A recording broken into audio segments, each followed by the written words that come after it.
शोध और अनुसंधान शायद हर व्यक्ति कर रहा है अपने अपने विषय में, और उसी तरह से मैं भी हूँ, क्योंकि मानवीय प्रणाली में मैं भी एक कड़ी के रूप में आया हूँ।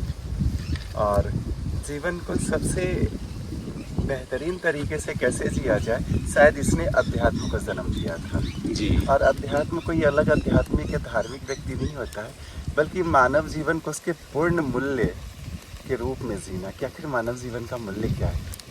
हम कैसे, कुदरत ने इतनी सारी चीज़ें हमारे लिए दी है, फूल, पत्ते, कांटे, पत्थर, रेत, कंकड़, मिट्टी, तो आखिर उसने इतना सब कुछ दिया, सबको फील करने का सेंस दिया।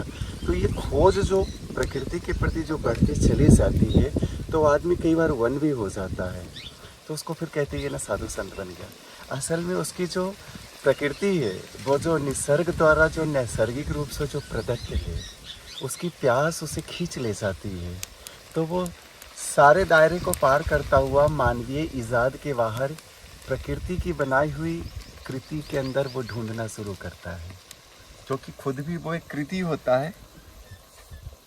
तो साधु संत शायद बनना नहीं होता, ये तो खोज की वो अवस्था है जब आदमी सिर्फ खोज ही हो जाता है, उसके बाल बढ़ जाते हैं, उसकी दाढ़ी बढ़ जाती है, उसके कपड़े गंदे हो गए लेकिन उसको फील नहीं होता, क्योंकि वो वन वे हो जाता है, सारी एनर्जी वन डायमेंशनल हो जाती है, ट्रांसफॉर्म होके।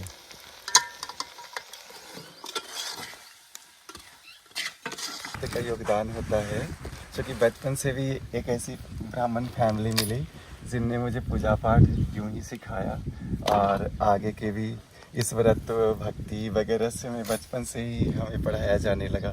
5 साल की उम्र में गुरु दीक्षा करा दी गई थी रामानुजाचार्य संप्रदाय से, तो हम तिलक भी वगैरह भी लगाते थे, लेकिन हम पढ़ाई करते थे। पिताजी वैष्णव थे, फिर इधर मैं नर्मदा जी नहीं आता, शायद माई ने बुलाया, क्योंकि मैं कुछ भी नहीं जानता था, और जो आके नर्मदा जी फील करा वो वाकई बाकी सब राज्य या जगह पे घूमते हुए नहीं महसूस करा था।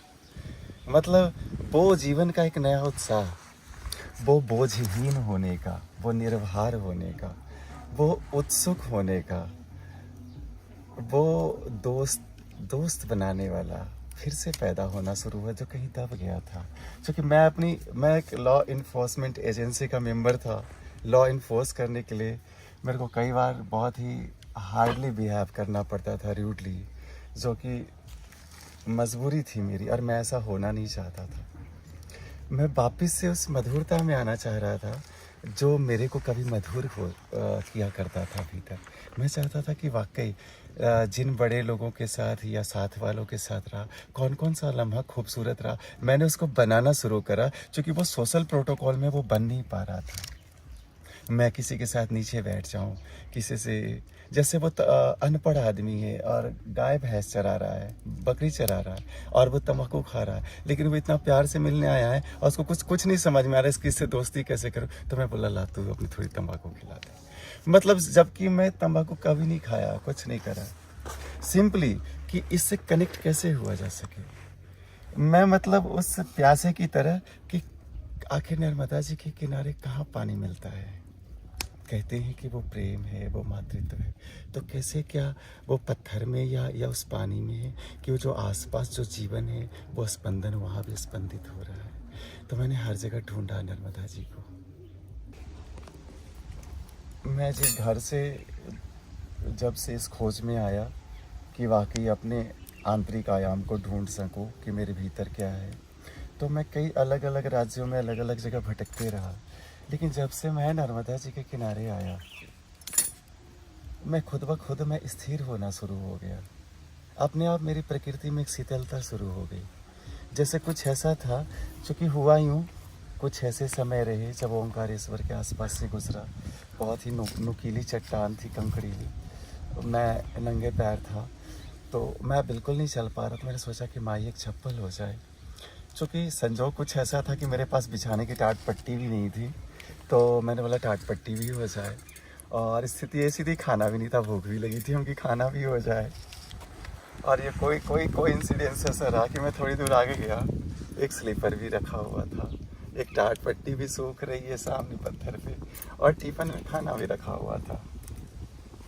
तो ये काफ़ी बहुत ही गहरा रहा कि बस यूं ही भीतर से जैसे एक बेसहारे की उम्मीद थी कि कुछ ऐसा हो जाता, जिसे कुछ नहीं पता कि ये प्रार्थना किससे की जा रही है, कौन सी नर्मदा है, क्या है।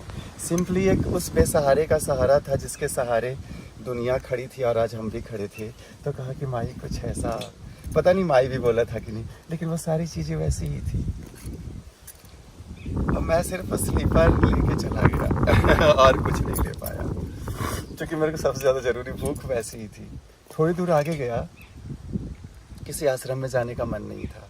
थोड़ी दूर आगे गया, वैसे सोचा कि अब बहुत हो गया, अब मैं बहुत दिन से चल रहा, अब नहीं चलना, अब मेरे को कहीं बैठा हुआ, अब मैं थक गया हूँ एकदम, बिल्कुल ऐसे।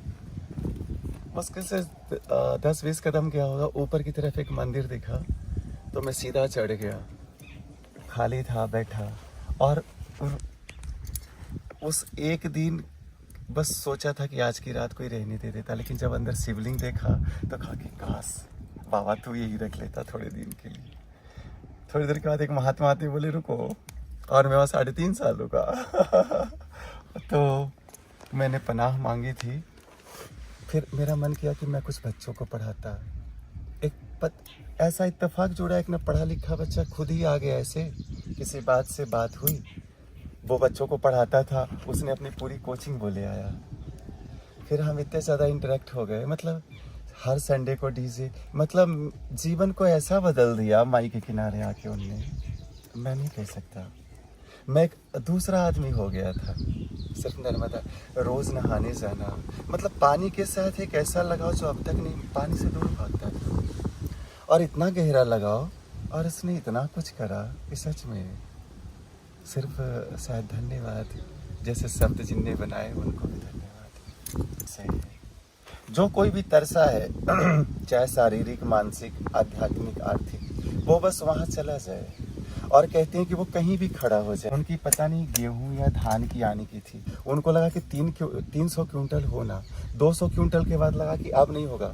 वो नर्मदा जी का पानी लाया और छिड़क दें, बोला ये वाली करो, तो जहाँ निकलना 10 वहाँ निकले 25। फिर दूसरे पे जाके छिड़क दे। लोग कहें कि तू कर क्या रही है, और हर 10 क्विंटल वाला 25 क्विंटल बन रहा था, और 300 क्विंटल के ऊपर चला गया जहाँ 200 क्विंटल के ऊपर नहीं जाना था। वो बोला गुरुजी समझ में नहीं यार कि मैं कर क्या रहा हूँ ना हो क्या रहा है, कौन कह रहा है कि कर दे। मैं एक बेवकूफ़ी कर रहा था जिसका कोई अता पता नहीं कि किस माई के नाम से मैं क्या कर रहा हूँ, जिसको मैं नहीं जानता, उस भीतर से कर रहा था, और वो ऐसे को ऐसे दिए जा रही थी। मैं खुद आश्चर्यचकित हूँ अपने ही काम से, क्योंकि पड़ोसियों को भी नहीं समझ में आ रहा कि मैं कर क्या रही और हो क्या रहा। तो जो भी दीन बना उसके वो बंधु बने। फिर मैंने देखा जब नर्मदा जी छोड़ के भी मैं चला, तो फिर जहाँ भी जब भूख लगे, चाहे पैर थक जाए, हम कि अब नहीं चला जाता, अब कुछ करो, तो पीछे से कोई ना कोई बाइक वाला या कार वाला आ जाए। तब पता चला कि नर्मदा जी किनारे चाहे किसी पंथ संप्रदाय का कोई भी हो, वो जाके क्यों लगता है कि माई है, चाहे हमारे भगवान है। और आज मेरे को यहाँ भी आके क्यों लग रहा है कि कोई माई या भगवान है। वो जो सृजन ऊर्जा है, वो चारों तरफ, वो हर पल हमारे साथ भीतर बाहर वो सृजित चल रही है। तो हम जब भी गहराई में, उस दर्द में, बेसहारापन में पुकारे हैं, वो खड़ा हुआ। माई की महिमा अपरंपार है, मैया की महिमा अपरंपार है। कहते भी हैं गुरुजी की माँ की महिमा ब्रह्मा विष्णु महेश नहीं गा सकते, तो हम तो फिर मनुष्य एक बार जुड़ गया ना साहब, वो फिर नर्मदा जी छोड़ के भी कहीं चला जाए, वो नर्मदे नहीं भूल पाता, उसके ज़हन में उगता है, वो जी ज़हन में पनपता है। गुरुजी जैसे कि आप CBI में इतनी बड़ी पोस्ट पे थे आप, जी, है ना, इंस्पेक्टर रैंक्स की आपकी रैंक थी, तो उस समय आपको कैसा महसूस होता था? क्या घुटन होती थी कि आपको बहुत अच्छा लगता था, कैसा लगता था? अब हमें नहीं मालूम था, बस उस समय के माहौल में। लेकिन इनिशियल स्टेज में तो लगा था जैसे हम जंग ही जीत गए हैं, हाँ, जैसा फील कराया गया था। लेकिन जब गया तो वाकई पता चला हम नौकर बनाए गए हैं, हम आए थे मालकियत जीने। मुझे लगा कि अपने साथ बहुत बड़ा धोखा हुआ है। मैं कसम से भीतर में बहुत टूट रहा था कि मैंने खुद के साथ कैसे करा। एक पढ़ा लिखा आदमी क्यों नौकर बन रहा? पहली बात मेरे जहन में ये आई। मुझे नौकरी इसलिए मुझे नौकर लगा कि मैं जब सिस्टम में काम कर रहा था तो at that time I am not going to feel that I am avoiding by the law, I am avoiding by the seniors. What he says that is not an order or as a order, but I am bound to follow his word as letter by letter. But at the chronic time, he doesn't become responsible for his wordings. Senior को senior नहीं बनते देखा, सबको बस कुर्सी और वो नौकरी बचाते देखा. किसी में वो आदमी नाम की चीज़ नहीं देखी कि एक मानव समाज को व्यवस्थित करने के लिए एक प्रणाली मानव समाज नहीं बनाई जो हमारे कभी व्यवस्था से व्यस्त हो तो ये उस व्यवस्था को संभालते रहे. जबकि आज सोशल सिस्टम ही अंदर जो बन रहा है वही ऐसा हो रहा है कि वो बच्चा चाहे अब जिस लिबास में जाए, पुलिस के यूनिफॉर्म में जाए, साधु के लिबास में जाए, मंत्री बने, डॉक्टर बने, वो हर जगह करप्शन क्रिएट कर रहा है. और करप्शन उसकी फैमिली ही कहीं ना कहीं करवा रही है कि तुम क्या इंजीनियर हो, वो पड़ोस का बच्चा देखो उसकी 5वीं हवेली बन रही है और तू भी फादर के हाउस में रह के तुम HRA ले रहे हो, पैतृक घर में रह के तुम हाउस रेंट ले रहे हो फादर को मेंटेनेंस देने के लिए. तो एक कलेक्टर किसानों का मुआवजा खा गया, एक डॉक्टर जहाँ वो सर्जरी नहीं होनी थी वो सिजेरियन कर देता है, एक इंजीनियर पूल के पैसे खा जाता है. तो हम आखिर ये पैसा कहाँ से आ रहा? समाज का पैसा समाज में जा रहा. हमारे ही बच्चे पैसा खा रहे हैं, हमारे ही बच्चे हम ही को लूट रहे हैं.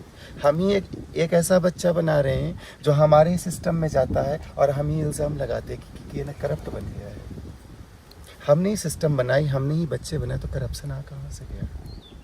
तो सब कुछ हम ही बना रहे हैं. हमारे घर में, हमारी फैक्ट्री में जो पैदाइश है ना, हम उस पर ध्यान नहीं दे रहे हैं, हम बाहर काम कर रहे हैं. अगर हम बेहतर बीज डालेंगे, बेहतर पौधा आएगा तो उसका जाहिर सी बात है फल अच्छा बनेगा. हम फल देख रहे हैं, हम जड़ पे नहीं काम करते. जब से वो बच्चा इस घर में आने को उत्सुक होता है, जिसके लिए 16 संस्कार बनाए गए थे कि जब हम गर्भाधान करते हैं तो हम कैसा बच्चा चाहते हैं. हम सच में एक बच्चा बना रहे हैं कि हम बस पशु की तरह बस शारीरिक रूप से तृप्त हो जाना चाहते हैं, या वो तृप्ति एक शुरुआत है जो कि आखिरी तक सामाजिक तृप्ति के रूप में, एक मानव तृप्ति के रूप में वो परिणत होती है. जब हम इस समाज से या लाखों लोग जब विदा होते हैं तो वही बच्चा कल बड़ा बन के न सिर्फ पुराने वालों को रास्ता देता है बल्कि नए वालों के लिए भी रास्ता बना सकता है. हम क्या वो मानव बना रहे हैं कि हम बस यूं ही भेड़ बकरी पैदा कर रहे हैं? तो अगर हम उस पहले दिन से हम उस बच्चे को सोचे कि हम किसे बुला रहे हैं, तो वाकई हम फिर से बुद्ध, महावीर, गांधी, एडिसन हलवा, क्या क्या सब कुछ बना सकते. जैसे एक आदमी के रूप में जो करुणा, जो प्रेम, जो दोस्ती, जो सामाजिकता, उस सिस्टम में जाके मुझे इन सब चीज़ों से दूर होना पड़ रहा था. मैं दोस्ती कर नहीं सकता था क्योंकि दोस्त फिर मेरा मिसयूज कर रहे थे. इसलिए डिपार्टमेंटली भी और सोशली भी और पर्सनली भी मैं कहीं ना कहीं कट हो रहा था. घर भी जाता था तो प्रोटोकॉल थे, उसके घर नहीं जाना, उससे नहीं बात करना. मैं कई जगह बिल्कुल हिंडर फील करता था, जैसे हर किसी ने बांध रखा है. मैंने वर्दी पहनी तो मेरे को ये करना है, ये नहीं करना है. वर्दी खोली तो मेरे को ऐसे रहना है. मैं खुद को कहीं नहीं जी पा रहा था. मैं बस दाल, रोटी और छत, दिन भर रोटी कमा के लाना, रात को वो रोटी खा के सो जाना और सुबह उसी रोटी को लेके उसी रोटी के पीछे दौड़ना. मेरी लाइफ में मेरे को इससे ज़्यादा कुछ नहीं दिख रहा था. मैं नहीं फील कर पा रहा था कि क्या मैं सच में पढ़ा लिखा, क्या मैं सच में मैंने कुछ पढ़ाई करी. मुझे नहीं समझ में आ रहा था कि मैं सिर्फ पेट भरने तक का काम कर रहा हूँ. बस यही है कि मैं 200 रुपये की जगह पे मैं 500 रुपये मीटर का कपड़ा पहन रहा था. बस सिंपली कुछ ऐसा ही आसपास था. दिखाने के लिए कुछ गाड़ी, कुछ घर, कुछ छत, कुछ ईंटें हमने ज़्यादा जोड़ ली, लेकिन भीतर कुल मिला के सब खाली जा रहा था. बस ऊपर डेंट पेंट किए जा रहे थे. भीतर हम जर्जर हो रहे थे. हम अपनेपन की तलाश में रोज़ मैं भटक रहा था कि आखिर कैसे जोड़ूं. भीतर क्यों अव्यवस्थित लगता है. सब मैं खुद ही कर रहा हूँ, खुद ही के लिए कर रहा हूँ, तो फिर इधर की तरफ आया खुले में काम करने के लिए कि आखिर मैं चाहता क्या हूँ और करना कैसे है, मैं खुद ढूंढूंगा. सब हम अपना वर्कशॉप हम ही डिज़ाइन करते हैं, हमारा वर्क डिज़ाइन करते हैं, हमारा वर्कशॉप क्या होगा, और हमारा वर्क हमारी हॉबी डिज़ाइन करती है। और जब बात हॉबी की आती है तो एक्सटर्नल सर्कमस्टांसेस ना मज़ेदार हो जाते हैं। जो हिंड्रेंस फील होता है ना, वो आपको इसलिए अच्छा लगता है क्योंकि दूसरे नहीं जाते, सिर्फ आप ही जा रहे हैं, ये एक मज़ेदार हो जाता है। जी गुरु जी।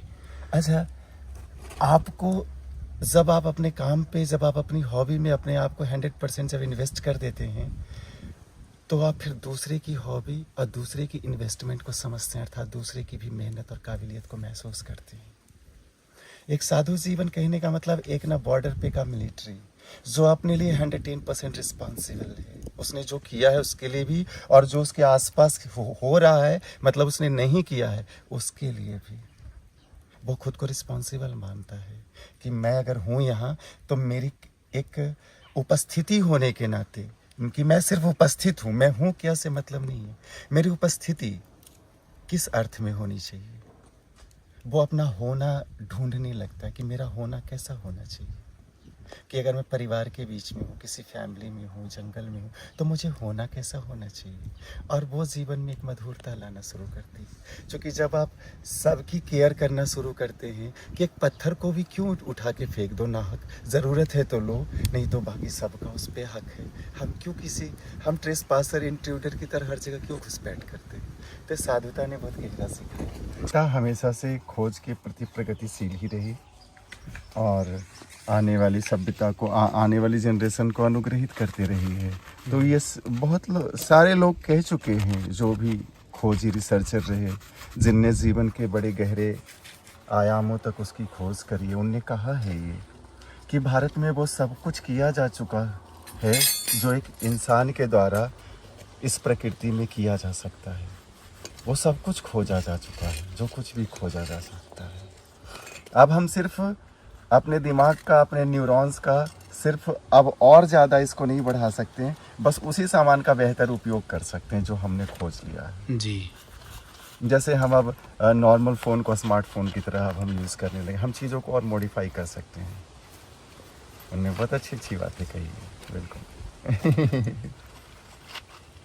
अच्छा गुरुजी, हम एक बात और देखते हैं कि सभी माँ बाप अपने बच्चों को, कोई आईएएस बनाना चाहता है, कोई आईपीएस बनाना चाहता है, कोई डॉक्टर, कोई इंजीनियर, लेकिन कभी भी कोई माँ बाप अपने बच्चों को संत नहीं बनाना चाहता गुरुजी। जी, और शायद मैं इन शब्दों में थोड़ा सा अलग हो सकता हूँ आपसे। शायद सिर्फ एक इंसान बनाना बहुत ज़रूरी है। अगर हम आदमी, इंसान, मानव बन जाते हैं, फिर अगर मुझे पसंद है राजस्व वसूलना, तो हम राजस्व अधिकारी बन जाते हैं। लेकिन हम एक राजस्व अधिकारी बने एक आदमी होने के बजाय, इसलिए हम मानवता का दोहन कर रहे हैं। हमें फिर पेंटिंग करने का मन हो, हम फिर एक पेंटर बनते हैं। हमारा हाव भाव हमें एक नाम दे दिया गया, इसका मतलब हम ये नहीं कि हम वो बनने लग जाए। उसका मन था शल्य चिकित्सा करने का, किसी के दर्द का निवारण करने में उसके हृदय की आंतरिक स्थिति बनती थी कि उसका शरीर जाके उसका उपचार करता था, तो उसको डॉक्टर कहने लगे। तो ये कोई पेशा नहीं था, ये भीतर के भाव थे, जो बाहरी रूप में, जो भीतर की जो भाईचारा और प्रेम था, जो बाहरी रूप में अलग अलग तरीके से परिणित हुआ। जैसे किसी कुम्हार ने मिट्टी के बर्तन बनाए जिसको हम खाने में उपयोग में ले रहे हैं, तो वो उसके प्रति संवेदनशीलता और लगाव और हम तक का जुड़ाव है। नहीं तो ये उसकी बनावट थी, उसकी कलाकृति थी, हमें क्यों देता, है ना। तो संत बनना कहीं नहीं, अपने अपने फील्ड, अपने अपनी हॉबी में मास्टरी लेना शायद सबसे खूबसूरत बात होती है। जी गुरु जी। और जिस वक्त आप अपने हॉबी में आपने मास्टरी लेनी शुरू कर दी, फिर आपके आगे कोई संत और रिसर्चर, शायद आप ही को सब कहते हैं, उन्हीं को सब कहते, चूँकि वो अलमस्त है ना। वो 24 घंटे में 28 घंटे का काम करके भी 4 घंटे सो रहा है। सोया तो ऐसे सोया जैसे फिर कोई दुनिया ही नहीं है उसके लिए। अब वो 200-300 साल के लिए सोया, भले वो 3 घंटे में उठ के खड़ा हो गया, और जब खड़ा हुआ तो ऐसे स्प्रिंग की तरह खड़ा हुआ।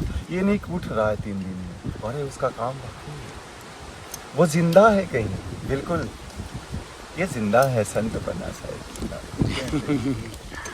हरे राम राम राम राम हरे हरे, हरे राम राम राम हरे हरे, हरे राम राम राम हरे हरे। हरे कृष्ण कृष्ण कृष्ण हरे हरे हरे राम राम राम हरे हरे